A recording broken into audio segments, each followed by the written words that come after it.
Good morning.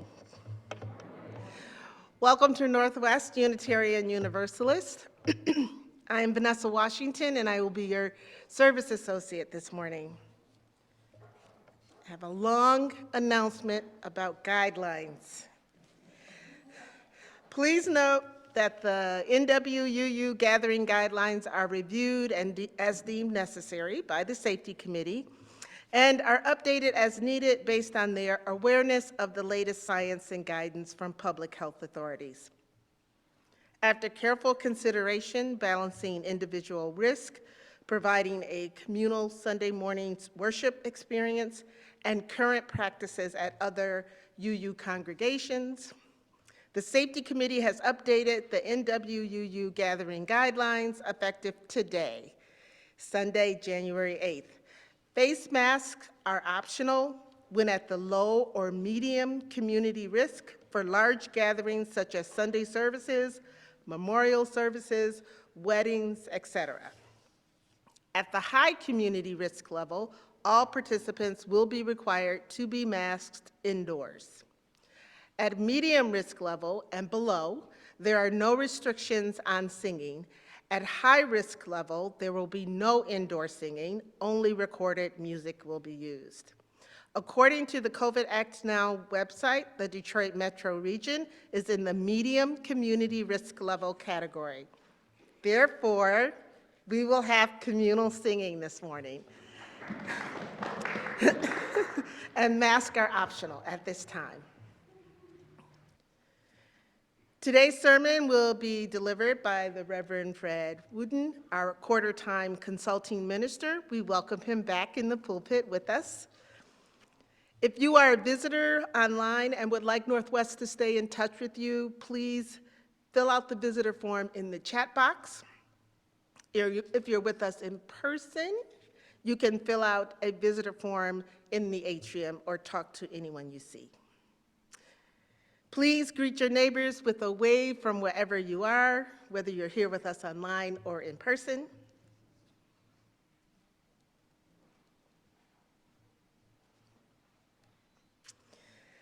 Now, let us take a deep breath and settle into our time of worship before Alex starts the prelude.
We begin our service today with a land acknowledgement. This land, the hills, woods, and rivers, is the ancestral, traditional, and contemporary lands of the Anishinaabe Three Fires Confederacy, the Odawa, the Ojibwe, and Potawatomi.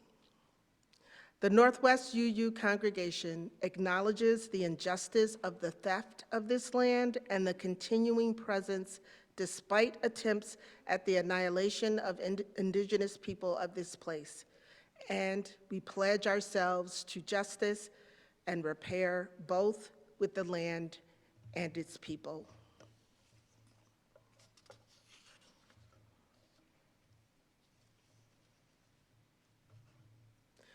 We light our chalice, the symbol of our faith, knowing this morning that many other Unitarian Universalist congregations across this land and around the world are doing the same.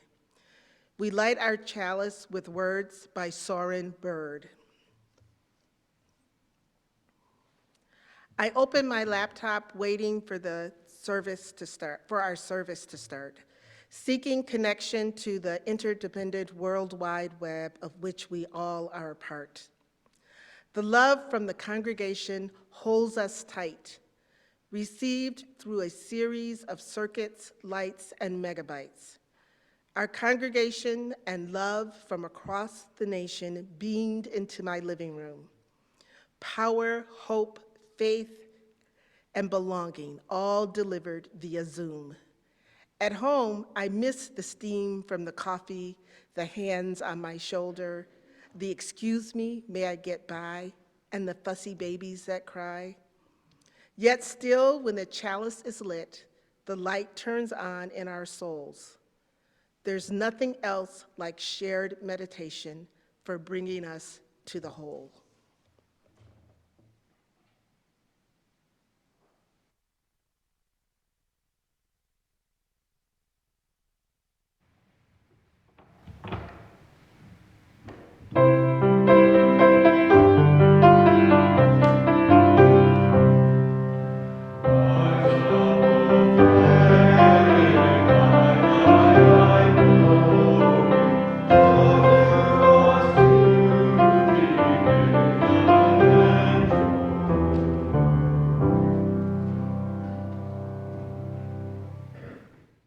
Okay, we're going to do the hymn, Ring Out Wild Bells.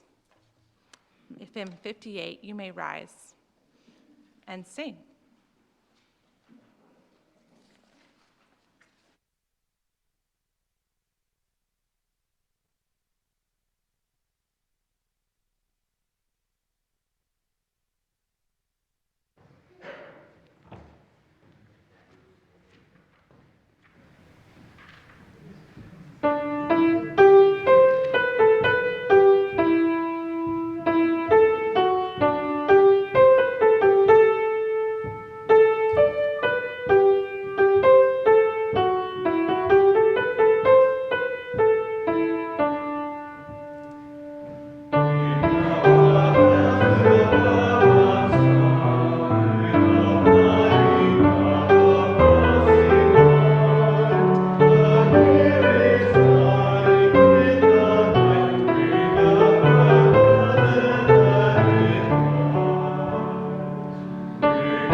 Today is the day for the ride of our lives, when a confetti of color will fill up the sky.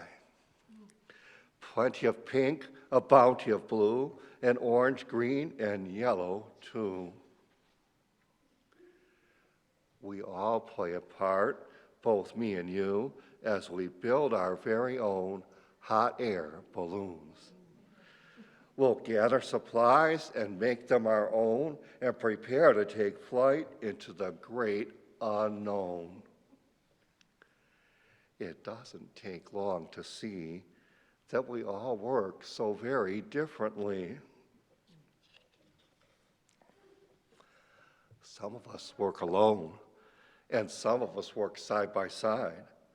Some of us are quiet and like to think things through, and others prefer to chit-chat about all we have to do.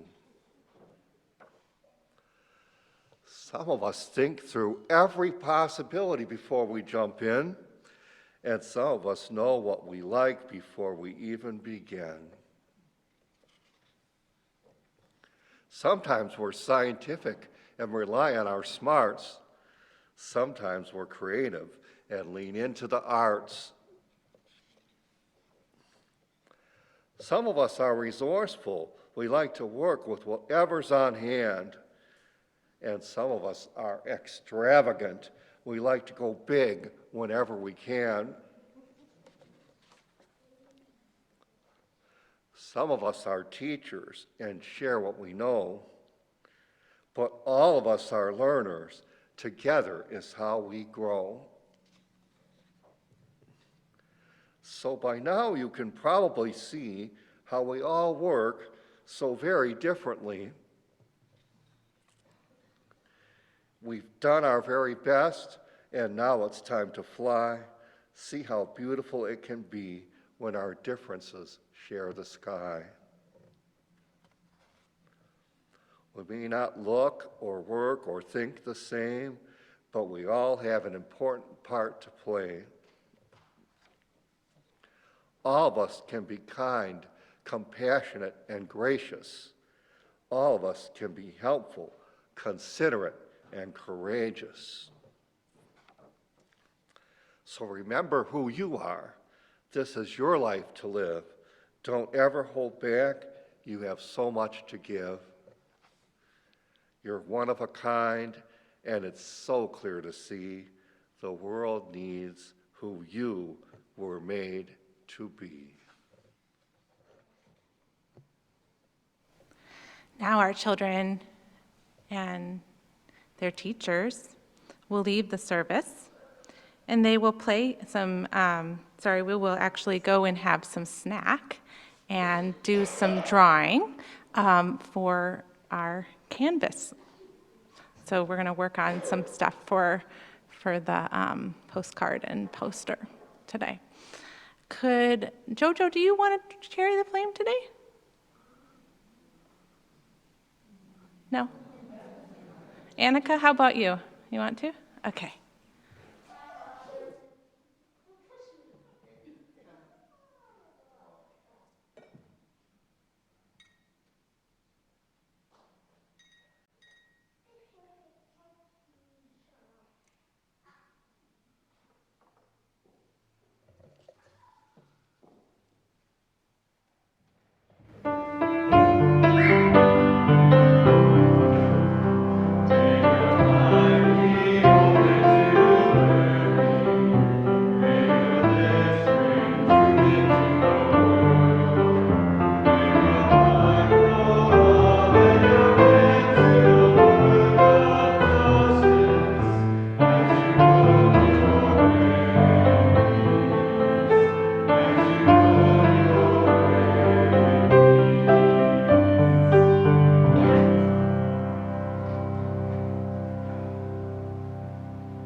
One purpose of the religious community is to encourage all who gather to grow more generous in spirit and in action.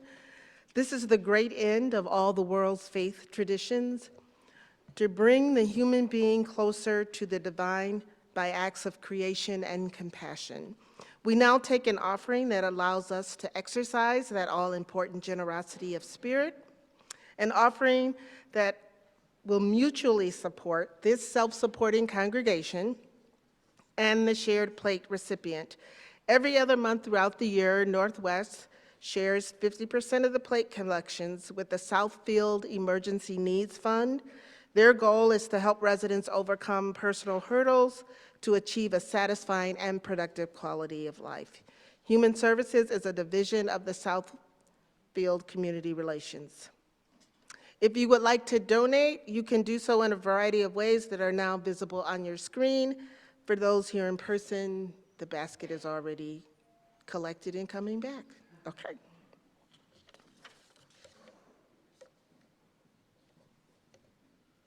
Thanks.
He's jumping at the bit. Our reading today is For 5,000 Years or More by Reverend Matthew Johnson. For 5,000 years or more than 15,000 generations, human beings have been invoking spiritual power. My predecessors and yours have gathered to make sense of our lives and their place in the cosmos. And they have spoken aloud and invited what they conceived as sacred and powerful to be with them. They called upon the spirits of air and earth, fire and water. They called the bear and deer. They asked for the raven to protect them. They pled for the heroes of old to slay the monsters of their fears. They sang songs they learned from their grandparents and moved in the appointed ways or in ways that were new, but felt like the right thing to do. And they imputed power to these spirits and to the memories of those heroes. They called them gods, and they were invoked. Vishnu and Kali, Elohim, Odin, and 100 million others, every group of people everywhere. They gathered to make sense of their lives and to make sense of their place in the cosmos, and they called these spirits to be present to them. And so do we. So do we. We gather this morning to make sense of ourselves and this universe in which we live, as best as we are able. And we call ourselves to worship together, and we invoke the power and wonder of life itself, that to which all those spirits of animals and memories of heroes pointed the way. We invoke that power, which is, we know, always around, always with us, but which we sometimes forget about. We forget that we are part of the whole creation. We forget that we are stardust.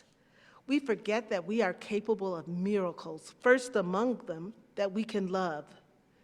We forget these things, so we invoke the power of existence so that we can remember, so we can lift our eyes and open our ears to the true and beautiful. For 5,000 years or more, we have done this. In many tongues, in many ways, we have done this. And so we continue that ancient tradition in our way and in our time. And so let us continue our worship together.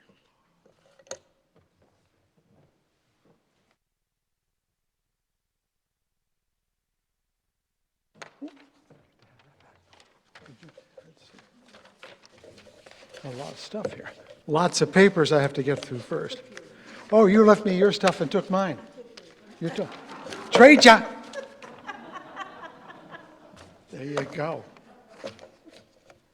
It's been some time since I evoked Fred Rogers, my fellow Fred, my ideal, wearing his cardigan today, not his slippers. And honestly, in January in Michigan, it's really hard to say it's a beautiful day in the neighborhood because it's snowing somewhere nearby, no matter where you're going. But the neighborhood isn't the where, it's the who. And whenever we gather, that's an ancient word all by itself, the neighborhood is present. Only now it is no longer just the people in the room, it's the people on the Zoom. And to remember that the neighborhood doesn't have a physical boundary anymore. I'm glad to be with you again today. And I lift up our visitor and what they would say in Yiddish, Landsman, the sibling of a member who came up here from Maryland, my home state, where I grew up, on the western shore. You were on the eastern shore, which is where all the ducks live, where all the hunters go to kill all the ducks. And both of them try very hard. And mindful of your reading, not just your reading, but the awareness of the change of the new year, which is as arbitrary as it gets, because years start whenever you want them to start. I'm coming up on the beginning of my 71st year in about 3 weeks. That's my new year. We all have a new year. We also have new years that start in other ways, whether it's a wedding anniversary or a child's birthday, or if you're in a religious tradition that marks the years differently, whether it's the time of the Common Era or the time of the Christian era or from the beginning of the earth or from ab orbi condita if you're an ancient Roman or from the or Anno Hijra if you want to use the Latin form for the Islamic year, and whatever time and place it is where we say it is. And that's germane to my message today. From August to December, when I was here on a monthly basis, I invited you to go into the fundamentals of our liberal faith. And I use the word liberal, not just UU, because we share them with other communities that grew out of different locations, but share similar values. But now I want to turn in a slightly different direction, because we can talk about our principles all day long. In fact, we like talking about our principles all day long. In fact, that is the oldest UU joke in the world, that if you come to a fork in the road and it says, this is the way to heaven, and to a discussion about heaven, we'll go to the discussion right away. We love to talk about abstract things, but we all know that the proof is in the pudding, in the living. So the question is, how shall we live these values as a community? And I'm going to talk about ways in which we can, shall we say, look beyond the obvious. There are several assumed ways we do business as UUs. I'm not going to criticize them. That would be another conversation and another discussion. I am going to lift up some and ask, is this the way it needs to be? Without giving an answer, without presupposing an outcome. Isn't that what Robert Kennedy said so many years ago? Some people look around, some people ask why things are the way they are. I ask why things are not the way they could be, or something similar to that. So, to start, I'm going to go back 60 years. I'm about 8 years old. I'm sitting with my cousins because I'm spending the weekend with them, and they go to a Catholic church. And it's very different from my Unitarian church. The place had things called kneelers, and I wanted to play with them, but my aunt and uncle said they were not for playing. There are statues and windows, and there's a smell in the air that's called incense. When people came in, they would genuflect and then get into the pew, pull down the kneeler, cross themselves.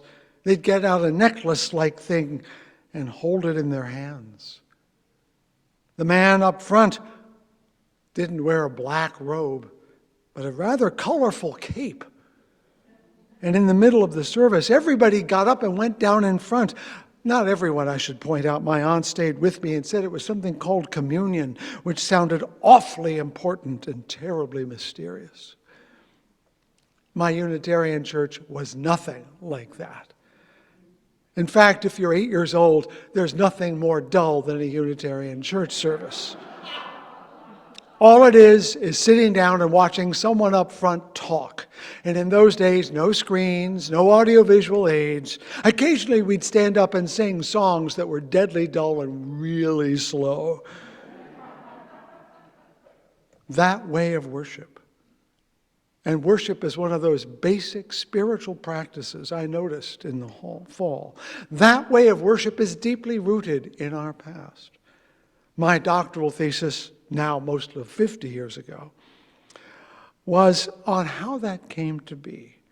And it turns out our worship emerged out of the New England Puritan tradition, which was itself a protest against fancy worship in the Anglican tradition, with stuff like bells and smells, as we used to call it in seminary. Those Puritans stripped out everything that was not biblically warranted. They were afraid of people worshiping icons or revering statues.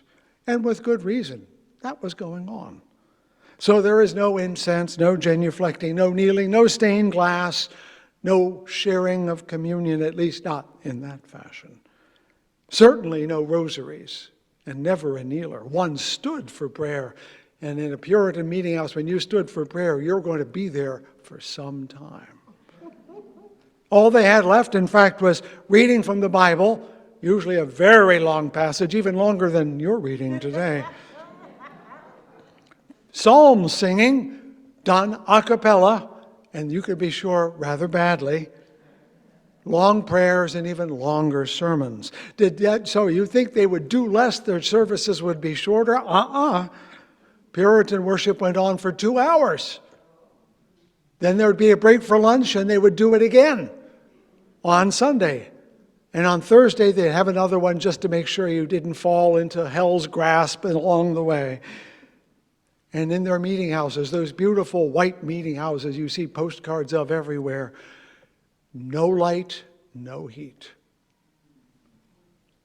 Yep, not for the faint of heart, this worship. And if I thought going to my Unitarian church in 1965 was a trouble, God bless America. Imagine all those little Puritan kids having to sit still through 2 hours at a clip. And if they began to nod off, their parents would give them a kick, or if they didn't, there would be someone in the room called a tithing man, with a long stick with a knob on the end of it, and would rap you on the head to wake you up. Not just children, by the way. Grown-ups were known to slip into that state from time to time. And thankfully, we have come a long way from that tradition. But the idea that worship needs those things that I just mentioned, sermons, hymns, readings, that comes from them. That we do it on Sunday is also an assumption we bring to worship. So I was reared, so I was taught, and so most UU communities are even now. Oh, there have been additions, but they're additions. It's still fundamentally, as we said in staff meeting, what I've been calling it for years, and I was taught this, it is still fundamentally the hymn sandwich. Now, let's fast forward to 1999. I'm in my 40s now. And on a Saturday, I show up at Congregation Mount Sinai in Brooklyn Heights, New York, one of the Jewish communities in my neighborhood, one of three. Why? Well, for two reasons. We preachers really don't get to go to church, do we? We have to pay attention to it the way an orchestra conductor pays attention to the orchestra. I was an orchestra conductor very briefly until I discovered I had no talent. But the one thing you can't do as an orchestra conductor is listen to the music. You have to pay attention to the musicians. And I, as a leader of worship, have to think about the next thing that's happening and how it's flowing and adjust when things don't go right. And they don't go right every Sunday. I was not going to church at all. I was not worshiping. I needed to go to church. The trouble is they do that on Sunday. Jews don't go to church, especially on Sunday.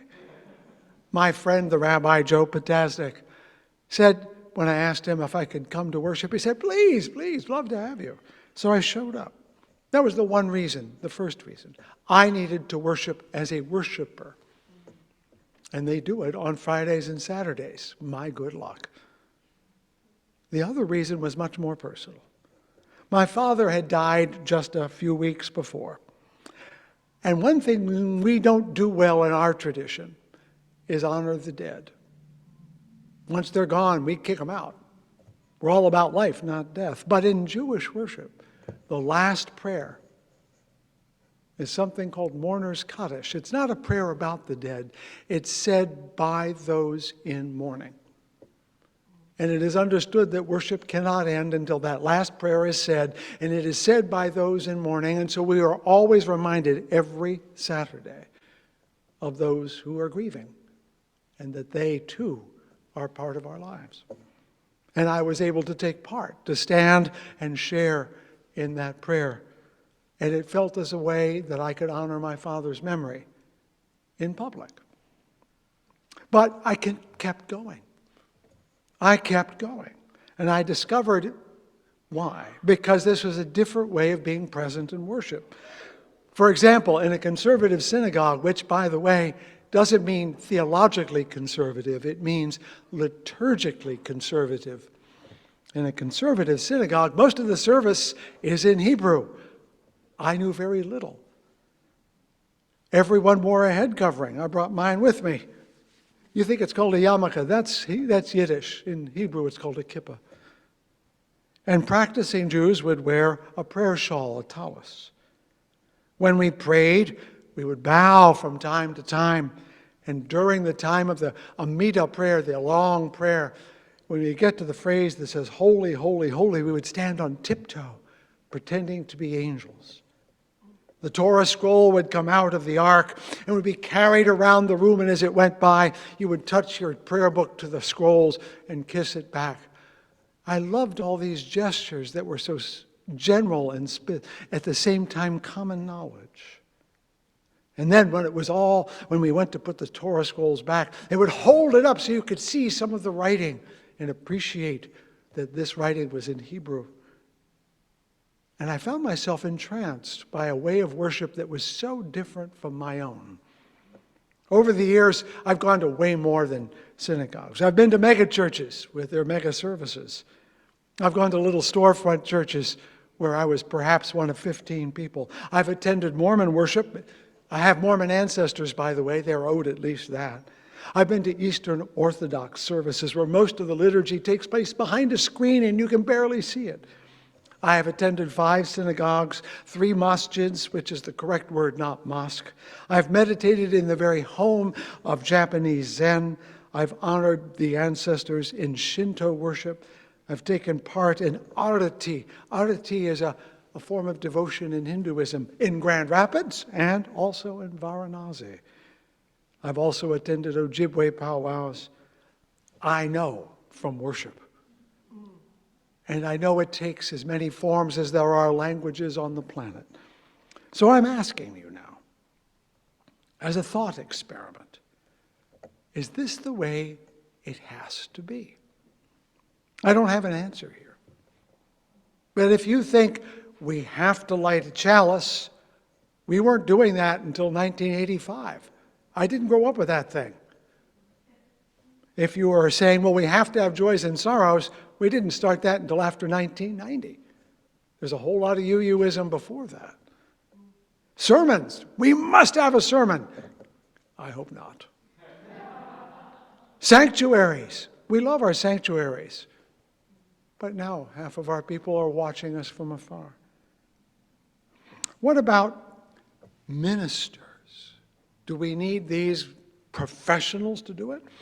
Most congregations now do most of their service with worship associates. I don't like that term, by the way. It makes you sound like you have a blue vest and you say, welcome to First Unitarian. And I don't think that's the image I want to convey. But back in the synagogue I still attend to this day in Grand Rapids, most of the service is led by the lay people. The rabbi just gives a very short sermon. I'm jealous. The cantor does most of the singing, and we all join in. Here's the real question. Do we have to do it on Sunday? I titled this sermon, Ever on Sunday, as a pun on an old movie many of you remember, Never on Sunday. And as the subject is a little racy, I'll just let you go back and look it up. But my point is, we do a lot of the things we do on Sunday just because we're in the habit of doing it on Sunday. And that's fine. This is not a criticism. It is what might be called tradition. And we all know Tevye's famous line, where did this tradition come from? I don't know. But I'll tell you what tradition is for all of us. It's whatever they did in this church the day you walked in. That's the tradition you assumed had been going on since God was a pup, as we used to say.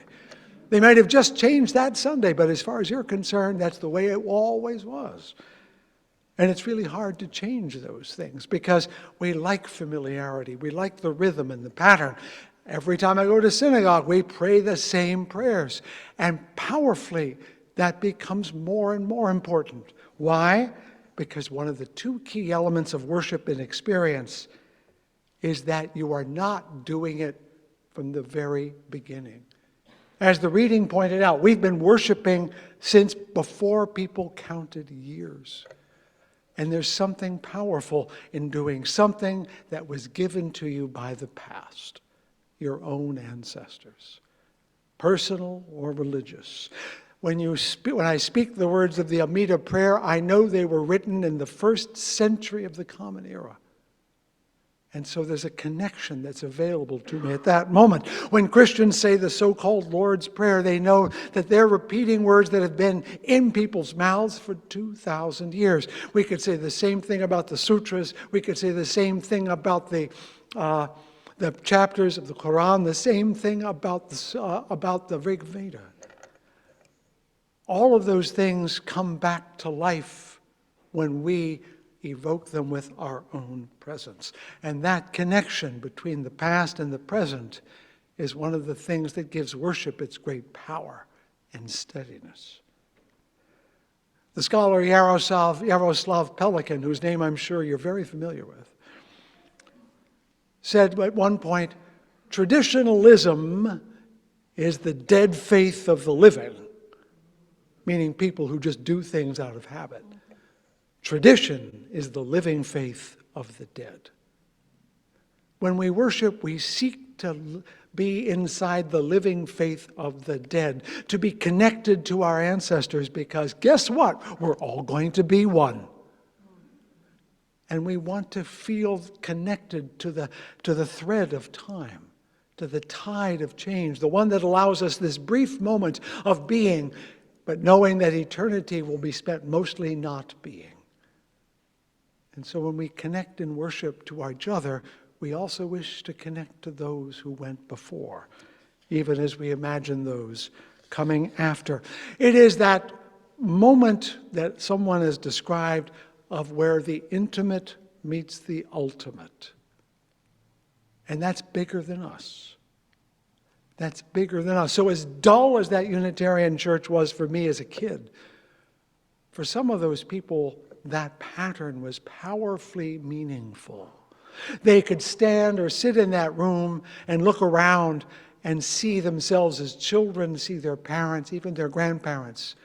To my Easton friend back there, I spent half of my boyhood at the First Unitarian Society of Baltimore, Maryland, the one where William Ellery Channing went to preach his famous sermon that established the movement. And then I could see that pulpit every Sunday.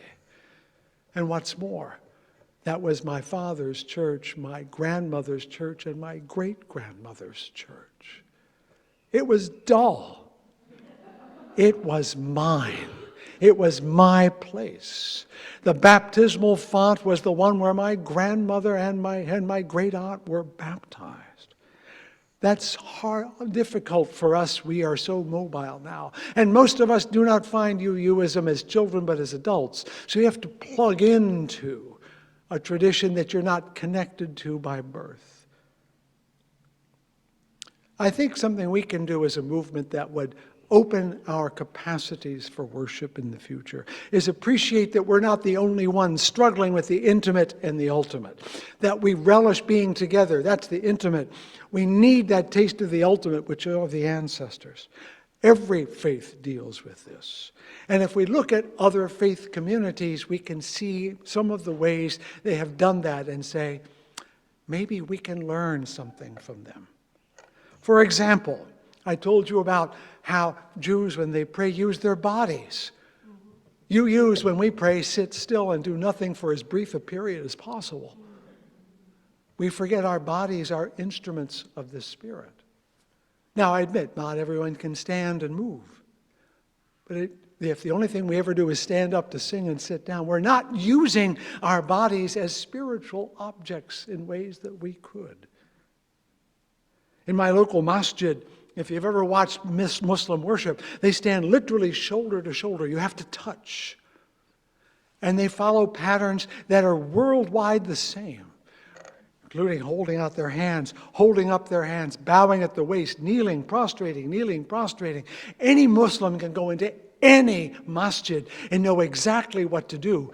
Talk about community. I entered the Takajiri Oji shrine in Japan on one of my pilgrimages, and I knew that I had to stop outside and purify my hands in a trough of water that approached the shrine, ring a bell, clap twice, bow, and drop in a coin so I could let the kami, the spirit of that spring, know I was present. Did I believe it was there? No. But I was taking part in a ritual that was so old no one knows when it began, and I felt plugged in a way that showing up in worship just doesn't do. In Jaipur, India, I'm standing in the Govind Devji temple, where people are swarming in front of a group of musicians who are playing this song over and over and over, and their hands are up and doing this. It could well be a Pentecostal church. And what's more, they're circling the temple around and around, feeling the walls that enclose the shrine, trying to get as close as they can to the god and goddess who are believed to live inside. There is nothing in our tradition that excites us in such a way. I'm not saying we need to do those things any more than I think we need faith healings and praise bands. What I am saying is that how we worship should be invoking those two things, the present and the past. It must be something we do on purpose. Islam calls it niyah. Judaism calls it kavanah. In those traditions, if you are a Muslim, before you go into the masjid, you wash your hands and feet. It's called wudu. And you take off your shoes. And when the act of doing that puts you in the frame of worship that moment. I watch UUs, and that includes you. You come in when you want, you leave when you like, and some of you play with your phones. intention is part of worship. If I'm not doing my job to hold your attention, that's my problem. But if you don't bring in intention, that's your problem.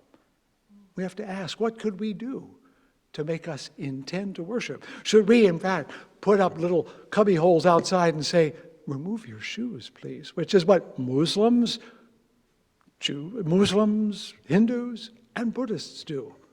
Have you ever been to one of their worship services and taken off your shoes? Don't you feel different when you walk in? You feel like this is a different space, and you should. If you go to a Sikh temple, you must cover your head, and if you're not someone with a turban, they'll be glad to provide you with one. I look very silly in a turban. But I thought about being present in a new way because I was wearing a turban or a kippah, as the case may be. We need to be intentional about worship. I'm not sure how that is. You need to find it because we are free in our tradition to explore different ways. But I am saying look for ways to intend to worship. And if I make jokes so I get you to laugh, that's as good as a call and response in any good missionary Baptist church as far as I'm concerned. It gets you to take part in the system. The second thing is to make that connection beyond yourself. And I mean not just beyond you and this room here, beyond where we are when we are. In some traditions, it's those old languages. If you go to a masjid and you worship there, they recite verses from the Quran that are so sacred they cannot be changed. And they know that every Muslim has done exactly that for the last 1,400 years. That transcends them. That's true in Buddhism where sutras are recited. It's true in Islam and Judaism. You can understand why some Catholics want to hear the Latin again. Because if you're saying it in English, you're listening to the words. When you're saying it in another language, you're hearing the sounds. And it becomes a kind of music as well as a meaning. I'm here to say I have no answers. I am not saying go out and do anything you want, although you could. It would be dumb, but you could do that. But it is times like this in your life when you're between religious leaders, when society itself is between ways of being, that you have the liberty to look afresh upon the ways you do things and ask, is this how we must be? Must be. You've already added candles and chalices, Zoom, audio visuals. You know you can make these choices. But you have other options in front of you. Do we have to do it once a week? Do we have to do it always here? Should there be a way to be you at home? Might there be other ways to bring our worshipful selves to life? I need you, implore you, invite you to be attentive to your own worshipful self, wherever it is. They need to get it in the basket a little more often. Yeah. But if you bring intention to your worship, you will get transcendence. If you are open to intimacy, you are available to ultimacy. I'm trying to remember the name of the great author, Jewish author, who was given the Nobel Prize for literature. Excuse me? No, there's another one, but I'll have to look it up. But yes, Isaac Bashevis Singer. I believe that was he. It doesn't matter. But when someone said, what was it like to go to meet the King of Sweden? He said, it was great. I got to say the blessing for seeing a king, which I'd never done before. He brought his willingness to worship everywhere he went. Observant Jews, before they eat, say a blessing. After they eat, they say grace. Do you say grace at your house? Probably not. Do you mean it, even if you do? We shall ever worship on Sunday. There's no problem with that. But might there be a Monday or a sundown. Might there be ancient words that we don't agree with but belong to our ancestors? Might there be wordless songs that we just sing because we need to make a tune? Might there be a gesture, a bow, a turn to the left, a turn to the right? Might there be ways we can be present to the Spirit that we have not explored? Please light the chalice, but remember the dead.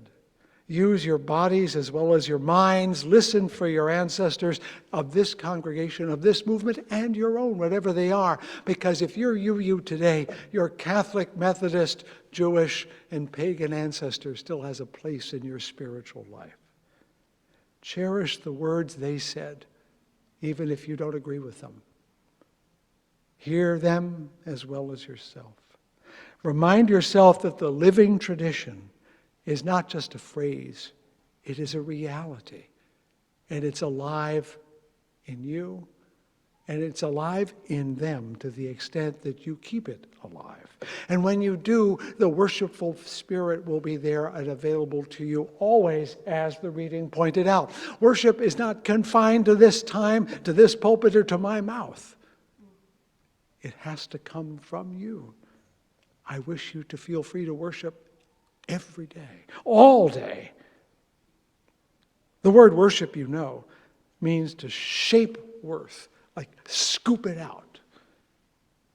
We may be the potter shaping the clay of today, but that clay came from the ground our ancestors tilled and became.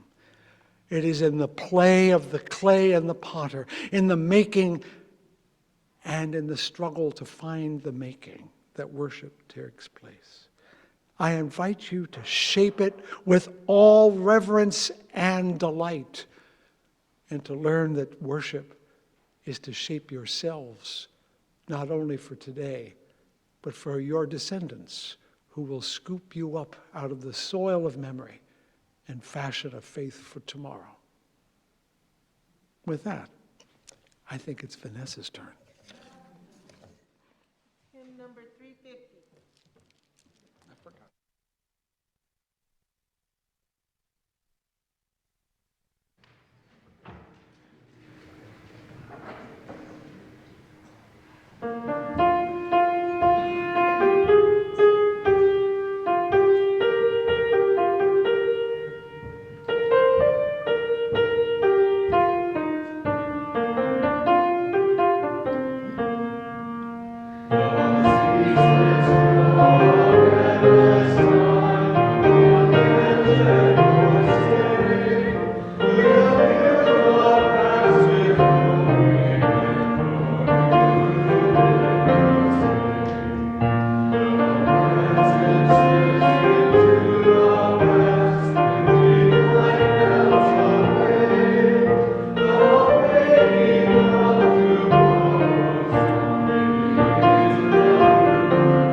Our Chalice Extinguishing reading comes from Reverend Richard S. Gilbert as we leave this community of the Spirit.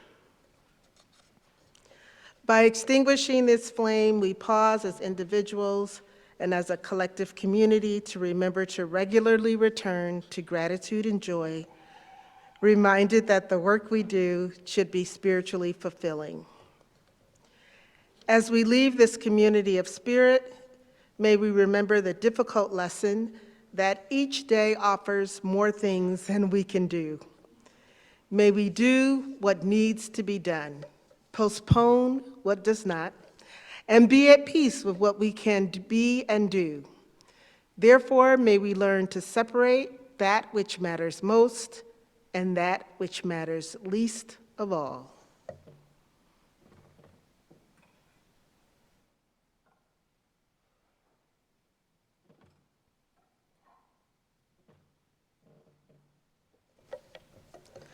We have a few brief announcements. The potluck, our monthly potluck, will be next week on January 15th after the service. Please bring a dish to share. The 8th Principal Implementation Team is sponsoring ADORE, a dialogue on race and ethnicity, facilitated by Paula Cole-Jones along with myself and Mary Mueller. Join us in reading the book, The Hidden History of Guns and the Second Amendment by Tom Hartman. The next session is on Wednesday, January 18th at 7 p.m. on Zoom. And we will have coffee hour today after the service. Coffee, tea, light snacks will be served in the atrium.